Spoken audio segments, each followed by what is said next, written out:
we have in Jesus all our sins and griefs to bear.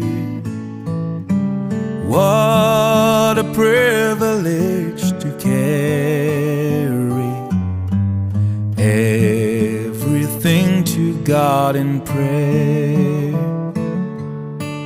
Oh, what peace we often forfeit. Oh, what needless pain we bear. All because we do not carry everything to God in prayer. Have we trials and temptation?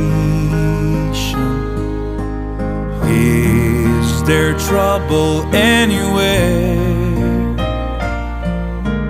We should never be discouraged. Take it to the Lord in prayer.